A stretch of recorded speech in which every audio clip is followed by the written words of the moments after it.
ठीक है। Governance system हमें शुरू करना था। ये पॉलिटी का टॉपिक है, हम लोग पॉलिटी कर रहे हैं। ठीक है। Which one be defines the term state. तो इसमें करेक्ट आंसर था a community of person permanently occupying a definite territory independent of external control and possessing an organised government. ठीक है। स्टेट की डिफिनेशन है ये। A community of persons permanently occupying a definite territory independent of external control and possessing an organized government. ठीक है। Which one is most prominent element of state sovereignty? ठीक है। Sovereignty Hindi में कहते हैं संप्रभुता, ऐसे तो कुछ कहते हैं। To whom the chief of defense staff is military advisor on tri service matters। ठीक है। जो सीडीएस होते हैं अभी अपॉइंट किए गए ना चीफ ऑफ डिफेंस स्टाफ, वो किसकी एडवाइजर हैं ट्राई सर्विसेज मैटर के मामले में? Defence minister of India. ठीक है। ये मतलब पीवाईक्यू में पूछा गया है और जो स्टेटमेंट वाले क्वेश्चन आते हैं उसमें भी पूछा जा चुका है। With reference to the sovereignty of India which of the statement is correct? India is member of commonwealth of nations. अच्छा, उसमें कई स्टेटमेंट रहेंगे, सिर्फ करेक्ट वाला इन्होंने लिखा है। The state is everywhere, it leaves hardly a gap. This statement explain the concept of welfare state. Constitution of India provide which type of governance system? Parliamentary. ठीक है, जो हमने यूके से लिया ना, UK parliament. Which unitary element are found in Indian federal system? Question के ऊपर है, तो इसमें कौन कौन से थे? 3 unitary elements in Indian federal system: appointment of governor, president's approval on state bills, constitutional crisis। ठीक है, ये यूनिटरी एलिमेंट्स हैं इंडियन फेडरल सिस्टम में।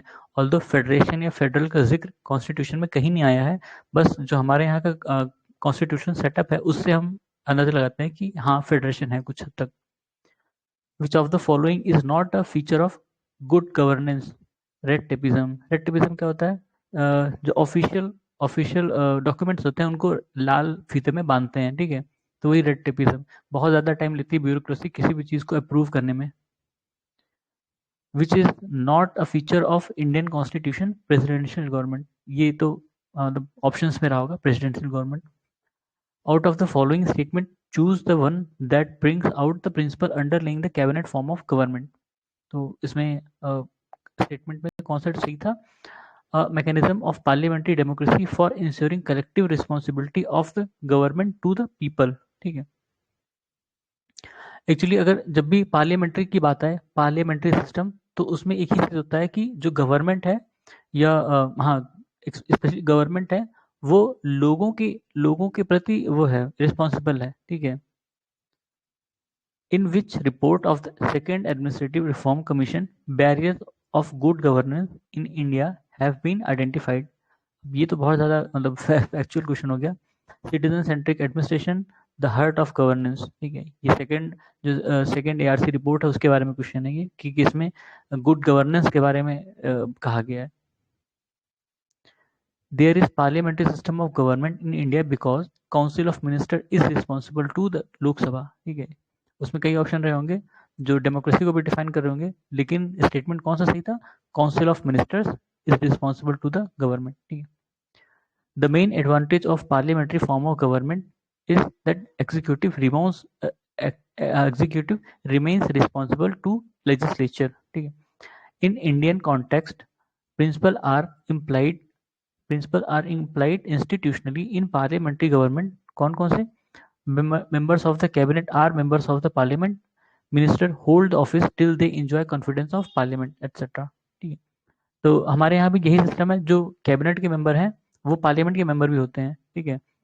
यूएस में और हमारे में ये डिफरेंस है कि यूएस में जो मतलब कैबिनेट के मेंबर होते हैं वो पार्लियामेंट के मेंबर नहीं होते। वहाँ एग्जीक्यूटिव और जो एग्जीक्यूटिव है और जो लेजिस्लेचर है उनका कंप्लीट सेपरेशन है। ठीक है, लेजिस्लेचर कंप्लीट सेपरेशन है कि वो ओवरलैप नहीं करते हैं। इंडिया में ओवरलैप करते हैं और यूके में और भी ज़्यादा ओवरलैप करते हैं। यूके के केस में कैबिनेट का मेंबर ही क्या कहते हैं पार्लियामेंट का मेंबर होता है, और वो पार्लियामेंट के मेंबर ही कह सकते हो और जुडिशरी में भी जाता है। ठीक है, तो उनके यहाँ तीनों में ओवरलैप कर सकता है।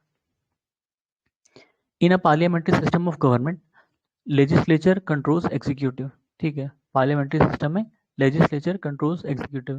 ठीक है, लेकिन इसमें दिक्कत क्या है मालूम है? कि लेजिस्लेचर में वही पार्टी रहेगी, मतलब एग्जीक्यूटिव में वही पार्टी रहेगी, एग्जीक्यूटिव उन्हीं लोग की होती है जिनकी लेजिस्लेचर में ज़्यादा नंबर्स होते हैं।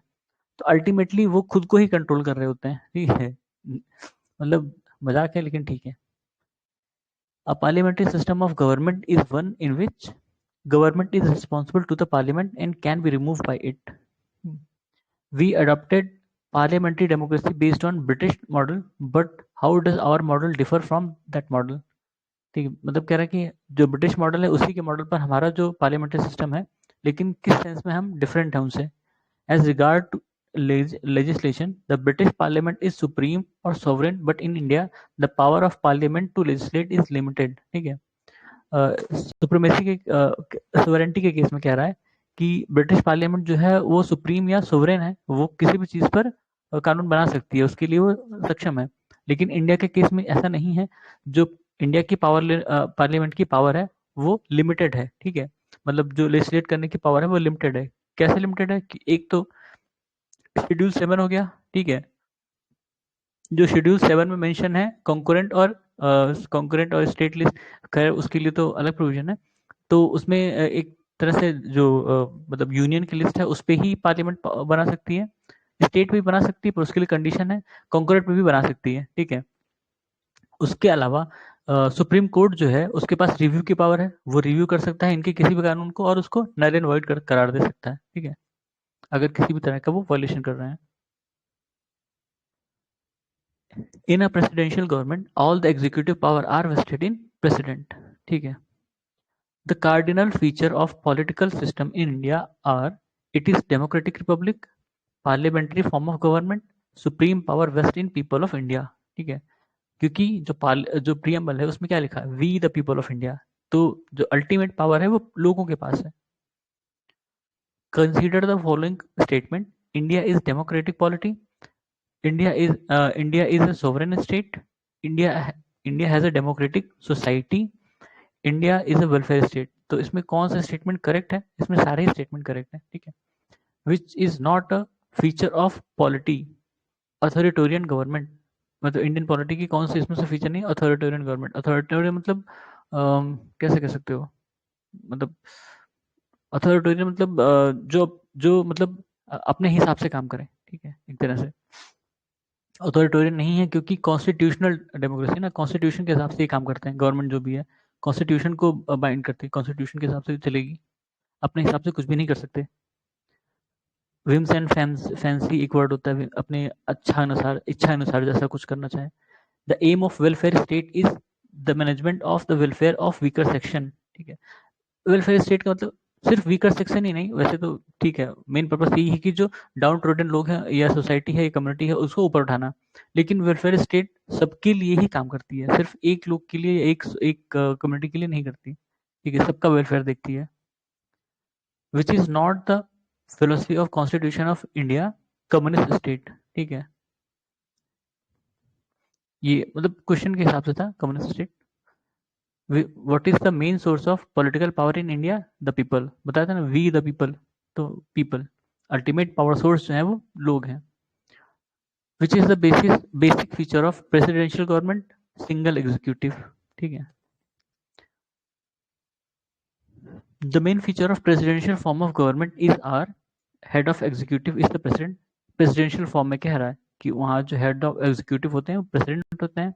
अपने यहाँ कौन है, अपने यहाँ भी एक प्रेसिडेंट है वैसे तो, ठीक है। डी फैक्टो और डीजर वाली बात आती है, तो बाय बाय लॉ प्रेसिडेंट है, लेकिन बाय इफेक्ट पीएम है, ठीक है। President appoint the his council of ministers, ये अपने यहाँ भी है। The president can not dissolve the legislature, ठीक है, अपने यहाँ अपोजिट है, अपने यहाँ कर सकता है। Democracy of India is based on the fact that public enjoy the right to choose and change the government, ठीक है। डेमोक्रेसी ऑफ इंडिया का क्या मतलब है अपने यहाँ कि जो पब्लिक है वो अपने हिसाब से गवर्नमेंट बदल सकती है या सिलेक्ट कर सकती है। Democracy's superior virtue lies in the fact that it calls into activity the intelligence and character of ordinary men and women, ठीक है। क्योंकि जब एडल्ट सफरेज वाली बात आई थी तो यही हुआ कि मतलब एक एज फिक्स की जाएगी पहले शायद 19 एज फिक्स की गई थी, 21 ऐसे कुछ था, बाद में उसको चेंज करके 18 किया गया था। तो एडल्ट सफरेज का मतलब होता है वो एक एज फिक्स कर देते हैं और उस एज का हर बंदा एडल्ट माना जाता है और वोट करने के काबिल माना जाता है, ठीक है।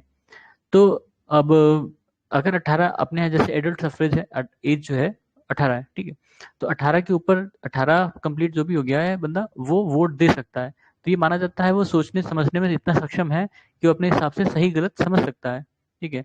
तो पहले जब एडल्ट सफरेज देने की बात हो रही थी तो शुरू में आर्गुमेंट ये रखा गया कि हमारे यहाँ तो ज़्यादातर लोग अनएजुकेटेड हैं, उनके उनको डेमोक्रेसी का पता नहीं है, तो वो कुछ भी वोट करेंगे, किसी को वोट करेंगे। लेकिन उस समय जो संविधान निर्माता थे उन्होंने सोचा कि नहीं, उन्होंने कहा कि नहीं, कि मतलब लोग अनपढ़ जरूर है पर बेवकूफ नहीं है, ठीक है। तो वो क्या कहते हैं अपने हिसाब से जो भी उनको जिनको लगेगा ठीक ठाक है ये उनके लिए भला करेंगे, वो उनको वोट देंगे। और हमने एडल्ट सफरेज चुना, which which determines the Indian Constitution is federal distribution of power between union and state, ठीक है। अपने यहाँ फेडरल कहीं वर्ड मेंशन नहीं है कॉन्स्टिट्यूशन में, फेडरेशन फेडरल ये सब नहीं मेंशन है, लेकिन क्योंकि कॉन्स्टिट्यूशन जो हमारे गवर्नमेंट का सेटअप है और जो उनका पावर डिस्ट्रीब्यूशन है, उससे एक अंदाजा लगाया जाता है कि हमारा स्टेट जो है मतलब फेडरल फीचर है हमारे स्टेट, हमारे यहाँ पे। Indian constitution is party rigid and party flexible, ठीक है। Partly rigid and partly flexible, जो कॉन्स्टिट्यूशन हमारा पार्टली रिजिड है और पार्टली फ्लेक्सिबल है। The parliamentary form of government was first introduce in which country? Great Britain. Which among the following is parliamentary form of government? देखो इसमें पूछ रहा है, executive is responsible to the legislature, majority party rule, collective responsibility, nominal and real executive, political homogeneity, double membership of executive along with legislature, ठीक है। इनमें से पूछ रहा है कि कौन से हैं जो पार्लियामेंट्री फॉर्म के वो हैं। अच्छा इसके आगे भी है, leadership of prime minister, dissolution of lower house, secrecy of procedure, ठीक है। इसमें ऑल ऑफ द अबव है, सारे ही जो है वो पार्लियामेंट्री फॉर्म के एक तरह से मतलब वो सिंबल है, पार्लियामेंट्री फॉर्म ऑफ गवर्नमेंट के फीचर्स हैं, ठीक है। तो याद कर लेना भाई, सारे ही हैं, 9 फीचर्स बताया है इसमें। Which one points differentiate the Indian parliamentary system with British parliamentary system? Judicial review, ठीक है। हमारे यहाँ का जुडिशियल रिव्यू स्ट्रांग है और वो पार्लियामेंट के लॉज को नल एंड वॉइड कर सकता है। ब्रिटिश के केस में ऐसा नहीं होगा, ठीक है। और ब्रिटिश के केस में ये भी है कि उनके जुडिशरी में बताया था ओवरलैपिंग होती है, ठीक है। हमारे यहाँ का जुडिशियरी सिस्टम जो है वो इंटीग्रेटेड है और अलग है, मतलब सेपरेशन हमारे यहाँ आर्टिकल 50 है ना, आर्टिकल 50 में सीधे सीधे कहा गया separation of executive from judiciary, ठीक है। Consider the following statement and select the correct answer. Assertion reason है, constitution of India provide for a federal system, गलत है, पहले ही गलत है। नहीं, constitution of India provide for a federal system, it has created very strong centre, ये तो सही है, पर ये कैसे provide for a federal system? मतलब कॉन्स्टिट्यूशन में कहीं लिखा तो नहीं है, लेकिन अगर सेटअप देखोगे तो है। तो इसमें क्या रहा है कि दोनों ही करेक्ट हैं और एक्सप्लेनेशन करेक्ट नहीं है। तो ये मुझे थोड़ा सा डाउटफुल लग रहा है कि कैसे, मतलब ठीक है, क्योंकि कॉन्स्टिट्यूशन तो नहीं प्रोवाइड करता है, सेटअप है वैसा, लेकिन कॉन्स्टिट्यूशन में लिखा नहीं है। विच is not a federal feature of Indian constitution? Single citizenship, ठीक है, सिंगल सिटीजनशिप। क्योंकि यूएस में जैसे अलग अलग स्टेट्स जो है ना, तो अलग अलग स्टेट और एक फेडरल, तो जो वहाँ के सिटीजन है वो किसी स्टेट के भी सिटीजन है और फेडरल के भी सिटीजन है, मतलब डबल सिटीजनशिप है। हमारे यहाँ एक ही सिटीजनशिप है, ठीक है। तो वो फेडरल फीचर नहीं है, वो यूनिटरी फीचर है। Which is not a feature of Indian federalism. It is the result of an agreement among federating union, ठीक है। नॉट अ फीचर लिखा है, हमारे यहाँ फेडरेटिंग यूनिट्स नहीं है, क्योंकि यूएस में जैसे अलग अलग जितने भी स्टेट हैं उन्होंने एक एग्रीमेंट साइन किया और वो सब एक साथ आए, तो उनको उस एग्रीमेंट में ये भी है कि अगर वो अलग होना चाहते हैं, एक अलग देश बनना चाहते हैं, वो बन सकते हैं। ये चीज़ इंडिया में नहीं है, ठीक है। Which of the following is unitary element in a federal system?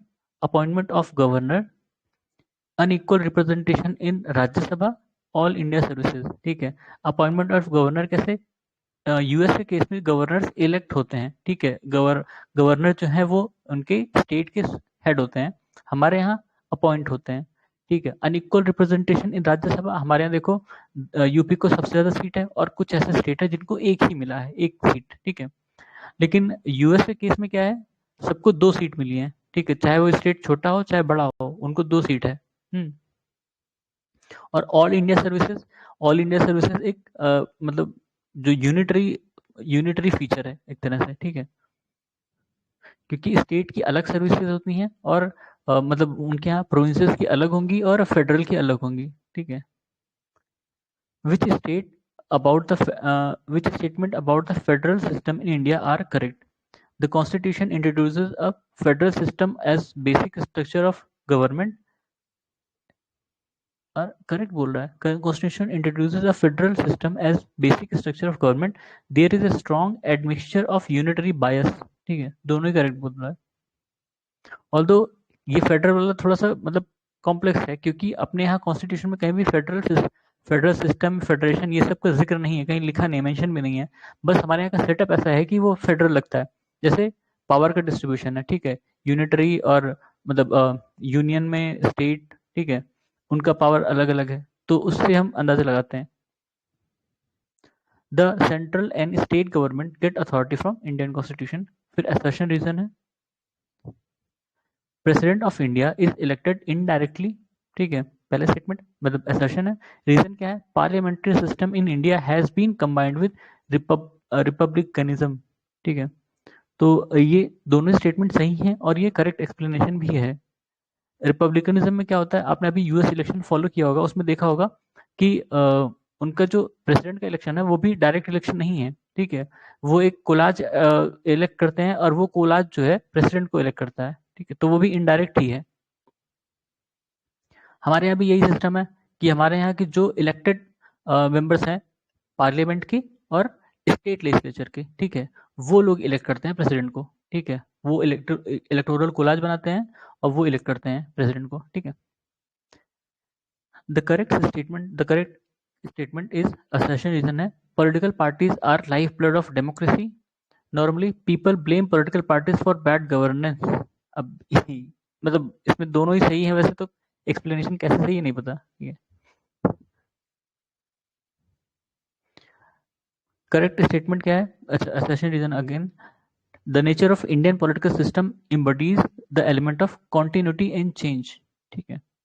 और रीजन क्या है, the Indian political system contains the element of following political system such as modern style, traditional style, saint style, ठीक है।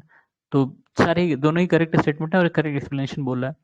फिर assertion reason है, federalism is not practical in India, India is not a federal state. तो इसमें कह रहा है ये ट्रू है, ये फॉल्स है, ठीक है।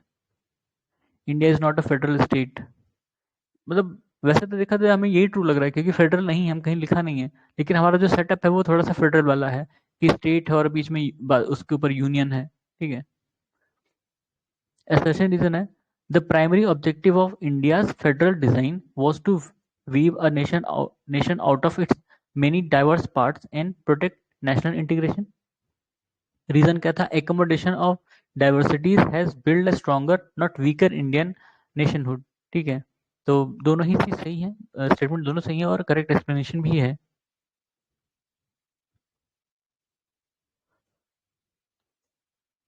फिर assertion reason again, women, Dalit, poor, minority groups are the biggest stakeholder of India of democracy in India, और democracy in India has emerge the as the carrier of desire of self respect, ठीक है। तो इन सब में भी दोनों statement सही हैं और करेक्ट एक्सप्लेनेशन भी है। फिर reason for Indian constitution being bulkiest, ठीक है, इसके लिए रीजन दिया हुआ है, कौन कौन से रीजन दिए हैं, it incorporates the experience of many constitution, सही है। It contains detail administrative provision, ये भी सही है। It deals with the government of a large country, ये भी सही, क्योंकि हमें यूनियन टेरिटरी के बारे में बताना है, फिर प्रोविंसेस के बारे में मतलब स्टेट्स के बारे में बताना है, यूनियन का भी अलग बताना है, ठीक है। It contains the constitution of both union and state government, ठीक है, ये भी सही है। तो सारे ही स्टेटमेंट सही है, ठीक है, इसलिए ये बल्कि है। करेक्ट स्टेटमेंट है assertion reason again, Indian constitution is quasi federal, statement सही है, आपको भी पता है। फिर Indian constitution is neither federal nor unitary, ये भी सही है, तो एक्सप्लेनेशन भी सही एक तरह से। Assertion region. Indian federalism is called quasi-federal. India has an independent judiciary with power of judicial review. दोनों स्टेटमेंट सही है पर एक्सप्लेनेशन सही नहीं है, मतलब करेक्ट एक्सप्लेनेशन नहीं है, स्टेटमेंट दोनों सही है, ठीक है. Which said a constitution like a machine is a lifeless thing. It acquires life because of men who control it, and India needs today nothing more than that a set of honest men who will have the interest of the country before them. Doctor Rajendra Prasad का statement था ये, ठीक है. अब ये तो मतलब factual question है, कहीं पे आपने पढ़ा होगा तो याद रहेगा, अदरवाइज कहाँ से. Who said the principle of administration as myth and proverbs? Herbert Simon, ठीक है. In relation to Indian Constitution, who said Indian Constitution establishes good balance between rigidity and flexibility? Casey Ware. Who stated that the Constitution has not been set in a tight mold of federalism? B. R. Ambedkar का statement था. Which one of the following is incorrect about the Indian political system? Presidential system of government. हमारे यहाँ parliamentary system है ना, presidential system US में है, ठीक है. Which one of them is not true in relation to democratic determination? Supreme power is vested in a person solely, likewise a king, ठीक है. ये डेमोक्रेसी में नहीं काम करता, ठीक है, कि सारी पावर एक ही बंदे में हो, वो इंडिया में नहीं, मतलब किसी भी उसमें नहीं काम करता, सेटअप में, डेमोक्रेटिक सेटअप में specially. A constitutional government is one which places effective restriction on the authority of state in the interest of individual liberty, ठीक है. कॉन्स्टिट्यूशनल गवर्नमेंट की बात हो रही है. कॉन्स्टिट्यूशनल गवर्नमेंट कैसी होती है कि जो स्टेट की जो पावर या अथॉरिटी है उसको, मतलब उसको क्या कहते हैं, इंडिविजुअल के मतलब लिबर्टी के रिस्पेक्ट में उसको कर्व करे, रिस्ट्रिक्ट करे, ठीक है. तो कोई भी लॉ, कोई भी एक्ट अगर वो पावर देती है तो वो पावर को रिस्ट्रिक्ट भी करती है, ठीक है. अगर कॉन्स्टिट्यूशन में लिखा है कि गवर्नमेंट ये XYZ चीज कर सकती है, ठीक है, XYZ चीज कर सकती है, तो इसका ये भी मतलब है कि बाकी चीजें नहीं कर सकती, ठीक है. इंडिविजुअल के लिए भी यही चीज लागू होता है. अगर वो सरकार कोई कानून बनाती है और वो कहती है कि आप ये कर सकते हैं, तो इसका मतलब आप इसके अलावा चीजें नहीं कर सकते, वो इलीगल हो जाएगा. In the context of India, which one of the following is characteristic appropriate for bureaucracy, an agency for implementation of public policy, ठीक है. A constitutional government by definition is limited government, ठीक है. Constitutional क्यों? अभी जैसे मैंने बताया कि कॉन्स्टिट्यूशन में लिखा हुआ है, उनकी पावर मेंशन है कि आप ये काम कर सकते हो, इसका मतलब वो ये भी कह रहा है कि आप ये काम नहीं कर सकते, इसके अलावा चीजें नहीं कर सकते हो, ठीक है. On date constituent assembly of India adopted national flag 22 July 1947. On the political feature which is common to India and USA, president has power of pocket veto. ठीक. पॉकेट वीटो क्या है? पॉकेट वीटो मतलब कि कोई bill pass किया गया parliament द्वारा और उनको प्रेसिडेंट को दे दिया गया, ठीक है. अब क्योंकि हमारे यहाँ ये नहीं मेंशन है कि प्रेसिडेंट को कितने दिन में उसमें साइन करना है, कितने दिन में एसेंट देना है, तो वो उस बिल को रखे रहते हैं, वो पॉकेट वीटो हो गया, ठीक है, रखा रहेगा, तो कुछ नहीं कर सकते उसका, पार्लियामेंट कुछ नहीं कर सकती, प्रेसिडेंट कुछ कर नहीं रहा. Who among the following was the first lieutenant governor of newly created territory of Jammu and Kashmir? Girish Chandra Murmu, ठीक है, जीसी मुर्मू. फिर बाद में ये कैग भी बने थे, याद है, जीसी मुर्मू. फिर नेशनल सिंबल्स के ऊपर क्वेश्चन है. नेशनल एनिमल कौन है? Tiger. National flower lotus. Bird peacock. और नेशनल फ्लैग क्या है? व्हील जो है नेशनल फ्लैग में क्या डिनोट करता है? जस्टिस. कितने स्पोक्स हैं पता है? 24 है ना, जस्ट 24 स्पोक्स है उसमें. फिर अ कंप्लीट और formal rendition of national anthem takes 52 second, मतलब 52 सेकेंड में नेशनल एंथम खत्म होता है अपना. State and union territories. Indian parliament has power to create new state under following constitutional provision. Article 3. The power to carve out a new state is vested in parliament. With reference to federal system in India, state has no right to secede from union under constitution. मतलब जैसे US के case में है, US के case में जो जो उनके मतलब उनके स्टेट्स हैं, ठीक है, उनको उनके पास ये राइट है कि वो छोड़ के जा सकते हैं, क्योंकि उसका नाम यूनाइटेड स्टेट्स है ना, तो वो यूनाइटेड है और वो एग्रीमेंट से साथ आए हैं। हमारे यहाँ एग्रीमेंट ऐसा कोई नहीं है, ठीक है। और पार्लियामेंट के पास पावर है कि वो कोई भी स्टेट नया बना सकती है या डिस्ट्रॉय कर सकती है पुराने स्टेट को। वहाँ पे ऐसा नहीं है पावर उनके पास, उनकी फेडरल गवर्नमेंट के पास, ठीक है। After independence, in which year the Indian state reorganized on the linguistic basis? 1956. According to Article 1 of Indian Constitution, India is a union of state. ठीक है, दो चीजें हैं ना, India that is Bharat is a union of states, ठीक है, ये लिखा। Which is not correct in matter of formation of new state. Such law shall be deemed to be an amendment of constitution for the purpose of article 368, ठीक है। जब कोई state बनाया जाता है तो उसमें कॉन्स्टिट्यूशन अमेंड होता है, पर उसको अमेंडमेंट नहीं माना जाता, ठीक है। जैसा कि आर्टिकल 368 में मेंशन है अमेंडमेंट का प्रोसीजर, ठीक है, और उनमें बताया गया कि ये करने पर कॉन्स्टिट्यूशन का अमेंडमेंट हो जाएगा। लगभग वही प्रोसीजर जो क्या कहते हैं, ये मतलब जब हम नए स्टेट बनाते हैं तो भी वो फॉलो होता है, कई सारी चीजें, कई आर्टिकल भी अमेंड होते हैं, मतलब शेड्यूल और अमेंड होते हैं, लेकिन उसको अमेंडमेंट नहीं माना जाता, ठीक है, वो इंसिडेंटल है एक तरह से।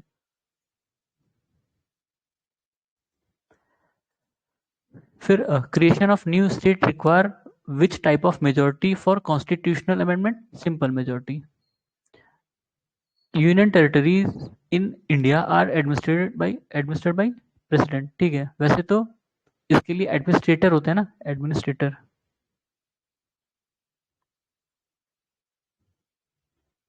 ठीक है। एडमिनिस्ट्रेटर होते हैं यूनियन टेरिटरीज के लिए, जिनको प्रेसिडेंट अपॉइंट करते हैं, पर अल्टीमेट अथॉरिटी प्रेसिडेंट ही है उस केस में। विच विच करेक्ट, अच्छा असर्शन और रीजन है, India is not a union, पहले ही गलत हो गया, ठीक है। Union parliament has the power to alter the area boundary और name of any state even without consent, ठीक है, ये तो सही है। जैसे अगर मतलब प्रपोजल जो है वो उस स्टेट की लेजिस्लेचर को भेजा जाता है, तो वो स्टेट चाहे जवाब दे ना दे या उसके अगेंस्ट जाए, कोई मतलब नहीं होता। वो बस एक फॉर्मेलिटी है कि आपसे पूछा गया, आप चाहे बताओ चाहे ना बताओ, चाहे उसको रखे रहो, बिल को कोई मतलब नहीं है, ठीक है।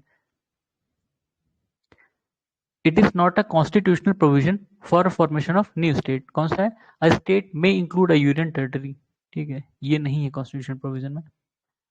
विच of the which which of the not possible by law of parliament under article 3 of constitution? Admission of new state, ठीक है, ये नहीं है। Admission of new state article 3 में नहीं है।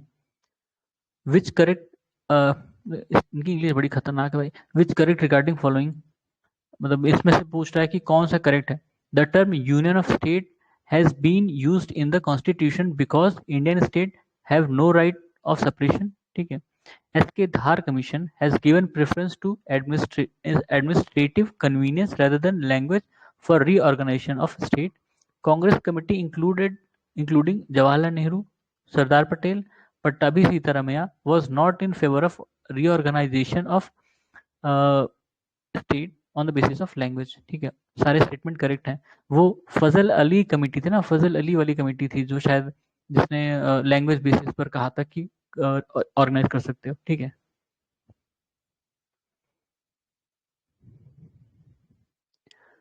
फिर पावर टू इंक्लूड और admit any state into union of India is given to parliament, ठीक है। आपने एलबीए वाला एग्रीमेंट एग्रीमेंट देखा होगा ना, एलबीए लैंड बाउंड्री एग्रीमेंट किससे हुआ था? बांग्लादेश से, ठीक है, बांग्लादेश। तो इसमें क्या हुआ था एलबीए के केस में? कुछ टेरिटरीज, मतलब कि ये इंडिया और बांग्लादेश की बाउंड्री है, तो यहाँ पे कुछ एक्सवाइजेड टेरिटरीज हैं और यहाँ पे कुछ एक्सवाइजेड है, ठीक है। तो इसमें क्या था कि ये बांग्लादेश है और ये इंडिया है, तो इंडिया की टेरिटरीज बांग्लादेश में थी, ठीक है, और बांग्लादेश की टेरिटरीज इंडिया में थी।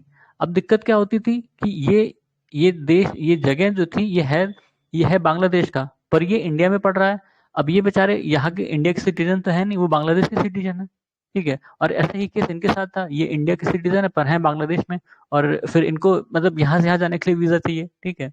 तो बड़ी दिक्कत थी, इसलिए ये कहा गया कि ठीक है भाई, आप टेरिटरी का ट्रांसफर कर लो, ठीक है, जो ये टेरिटरीज है आप रख लो और उतनी ही टेरिटरीज हमको दे दो, ये जो इधर के टेरिटरीज है, और लोगों को एक्सचेंज कर लो कि लोग इधर से इधर चले जाएं, वैसे वैसे, ठीक है। तो उसी लिए ये लैंड बाउंड्री एग्रीमेंट हुआ था, और उसके लिए फिर उन टेरिटरीज को मतलब वो करने के लिए, एडमिट करने के लिए कॉन्स्टिट्यूशन अमेंडमेंट हुआ था, याद है आपको ना?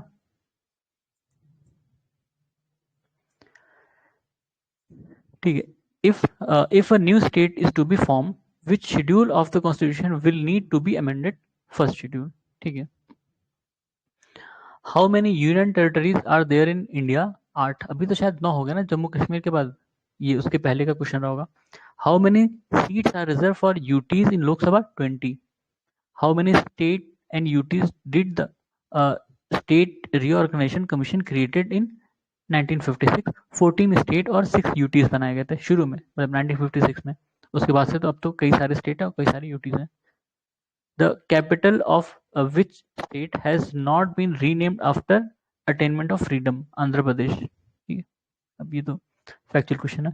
Delhi was given the status of national capital region by 69th constitutional amendment। ठीक है। ईयर नहीं लिखा, ईयर भी लिखना चाहिए, शायद 1991 या ऐसे 89 या 91 ऐसे कुछ है, एग्जैक्ट नहीं पता, शायद आगे हो कहीं पे। By which constitutional amendment Sikkim became the state of India under 35th amendment? ठीक है। 35th अमेंडमेंट में के बाद जो सिक्किम है इंडिया का स्टेट बना था। A separate Vananchal state carved out of Bihar can be made possible by, ठीक है, the power to form a new state by separation of territory from any state has been given to the parliament under article 3 of constitution. ठीक है। वनांचल state वही जो आपका झारखंड है, उसको झारखंड कहा जाता है, पर वो वनांचल वो कह रहे थे। The correct chronological order of formation of state as full state in Indian Union, तो ये सीक्वेंस है कि कौन सा पहले बना कौन सा बाद बना। तो पहले इसमें से जो भी उनका रहा होगा ऑप्शन में, उसमें सबसे पहले नागालैंड, फिर हरियाणा, फिर सिक्किम, फिर अरुणाचल प्रदेश। ठीक है। विच of the following is correct chronological order of formation of following state? देखो इसमें सिक्किम, अरुणाचल प्रदेश, छत्तीसगढ़, झारखंड। ठीक है। ये दोनों तो लगभग 2001 के आसपास बने हैं। ठीक है। अरुणाचल प्रदेश 87 के आसपास बना था, सिक्किम 74-75 के आसपास बना था, एग्जैक्ट डेट मुझे भी नहीं पता, लेकिन एक अंदाजा लग जाता है। Uttarakhand state was created in which year? 2000। ठीक है। उत्तराखंड, छत्तीसगढ़, झारखंड ये तीनों लगभग एक साथ ही बने हैं, आगे पीछे। The state that were created after 1960 and ascending chronological order of their formation कौन सा है? Nagaland, Haryana, Meghalaya, Sikkim. The correct chronological order in which state were created? Andhra Pradesh, Haryana, Himachal Pradesh, Sikkim. इसका बेहतर होता कि अगर इनका ईयर भी लिखा होता तो हमें याद करने में ज़्यादा आसानी होती, मतलब ज़्यादा क्लियरिटी आती, पर इसमें नहीं, इसमें सिर्फ ऑर्डर है। तो आप इनके जो फॉर्मेशन डेट है उसको लिख रखे, मतलब लिख के याद कर लीजिएगा, या जहाँ भी कंपैरिजन मिले उसको याद कर लीजिएगा, क्योंकि ये क्वेश्चंस अक्सर रिपीट होते हैं, और अगर ईयर याद रहेगा तो इनको ऑर्डर में लगाना आसान पड़ेगा। ठीक है। Formation of state by arranging these in chronological order: Haryana, Goa, Jharkhand, Telangana. सबसे लेटेस्ट तेलंगाना भी नहीं है वैसे अब तो, क्योंकि उत्तराखंड और उत्तराखंड कह रहे हैं, JNK और लद्दाख ये दो बने हैं ना, JNK लद्दाख यूटीज हैं। ठीक है। तो सबसे लेटेस्ट 2 यूटीज बनी हैं। स्टेट में तेलंगाना कह सकते हो, अगर कोई भी स्टेट उसमें पूछेगा स्टेट या यूटी में, तो JNK Ladakh. The correct sequence of formation of state in ascending order: Nagaland, Meghalaya, Sikkim, Arunachal Pradesh. फिर करेक्ट मैच करना है लिस्ट 1, लिस्ट 2 स्टेट है और उनका year of existence, year of coming to existence: Nagaland 1963, Jharkhand 15 November 2000, Telangana 2 June 2014, Sikkim 1975। ठीक है, 1975 में। फिर the correct sequence of formation of state in descending order is Haryana, Maharashtra, Rajasthan. Bihar as an Indian state was formed in Bihar was formed on 22 March 1912 according to Bihar state government website. ठीक है, उनके हिसाब से बता रहा है कि बिहार कब बना था, 1912 में। उल्फा एक्सट्रीमिस्ट असम से हैं। ठीक है। यूनाइटेड लिबरेशन फ्रंट फ्रंट ऐसे करके हैं। People's war group a terrorist organisation is based in Andhra Pradesh. अब ये पता नहीं, ये क्वेश्चन करंट अफेयर से रहा होगा जहाँ से भी। The Kaveri river water dispute किन स्टेट के बीच में है? कर्नाटका, तमिलनाडु, पुदुचेरी, केरला। ठीक है, ऑल्दो कावेरी जो बहती है वो आप देखोगे कर्नाटका और तमिलनाडु से होके बहती है ना, लेकिन डिस्प्यूट कितने में? चार चार स्टेट है उनमें, यूटी है ये, पुदुचेरी, बाकी 3 स्टेट है। Commission for Reorganization of State on the basis of language was established in 1953. The state were reorganized on basis of language in 1956, which is the first state in India formed on the basis of languages. Andhra Pradesh. ठीक है, आंध्र प्रदेश पहला state था उन, मतलब 14 state बने थे ना उस समय, 14 स्टेट और 6 यूटी बने थे। ठीक है, तो उसमें से पहला स्टेट आंध्र प्रदेश था। फिर सिटीजनशिप के ऊपर क्वेश्चन है, वो भी देख लेते हैं। The citizenship provided by constitution of India, single citizenship. Single citizenship मतलब आपको स्टेट के लिए कोई सिटीजनशिप नहीं चाहिए, जो आपकी सिटीजनशिप है मतलब फेडरल यूनियन के लिए, वही स्टेट के लिए भी है। Which article of Indian constitution are related to citizenship? Article 5 से 11। ठीक है, 5 to 11। Indian citizenship can not be obtained by depositing money in Indian banks. ठीक है, मतलब उसमें ऑप्शंस में ये ऑप्शन गलत रहा होगा, मतलब जो भी है।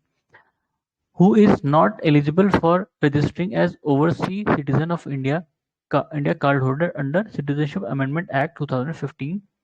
Indian who migrated to Pakistan after partition. ठीक है, a citizen of India will lose his or her citizenship if he or she renounces Indian citizenship or voluntarily acquires the citizenship of another country, etc. ठीक है, अगर कोई भी भारतीय नागरिक किसी दूसरे देश की नागरिकता ले लेता है या इंडिया की मतलब नागरिकता छोड़ देता है, तो उसकी सिटीजनशिप नागरिकता मतलब भारतीय नागरिकता समाप्त हो जाएगी। ठीक है, which country accept policy of dual citizenship? USA. बताया था ना, वहाँ स्टेट का भी होता है और फेडरेशन का भी, दोनों का सिटीजनशिप लेना पड़ता है। ठीक है, who is competent to prescribe condition for acquisition of citizenship? Parliament. ठीक है, how many years does a person of Indian origin need to reside in India to become citizen of India under Citizenship Act 1955? 7 years। ठीक है, ये शायद amend हुआ है, पता नहीं, 7 years है अभी भी।